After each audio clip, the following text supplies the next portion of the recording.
Guys, Fusion Alley Gaming ulit tayo. Every time na napapadaan ako dito, laging may bagong food na natitikman, which is actually good kasi ibig sabihin nun, may mga bago pa rin naiisip na idadagdag yung mga sellers dito. This time, trinay namin yung much better. Nasa bungad lang sila ng Fusion Alley, Station 1, dito yan banda sa may kanan. Ang in-order namin, chicken fingers nila na 89 pesos lang. 3 pieces na yan. Kasama na rin yung flavor. Garlic parmesan naman yung pinili namin. Unang tikim ko, okay naman siya, pero feeling ko medyo kulang lang sa panlasa ko. Kaya nag-add pa ako ng barbecue sauce nila. 10 piso lang to, so sulit na rin. I-share ko sa inyo kung ano yung lasa niya with and without the sauce.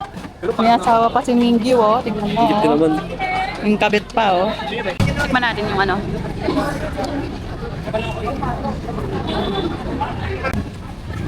Garlic parmesan itong pinili ko.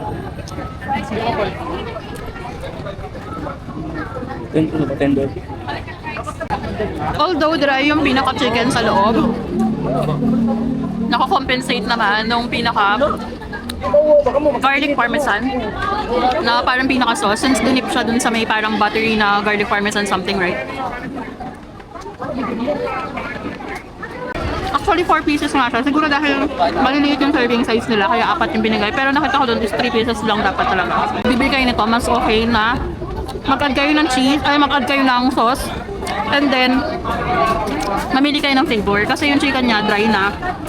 So, kung walang sauce yung pipiliin nyo, medyo malungkot siya kainin. Pero for 89 pesos, okay na siya for its price.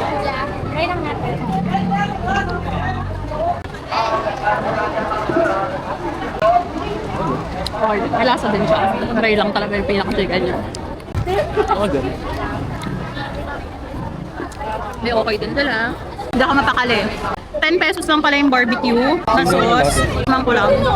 Masarap siya, malasa siya for me. Though, dry lang talaga yung chicken. Pero yung soup talaga siya matikman ng may sauce.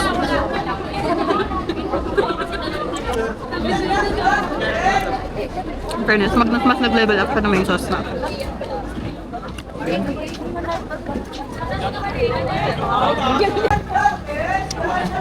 Harap. Since 10 piso lang naman yung sauce nila, mag-add kayo. Marami silang flavor na pagpipilian, pero mas gusto ko tong barbecue. Mas sumarap siya, mas nag-level up yung lasa niya. Fairness, sarap.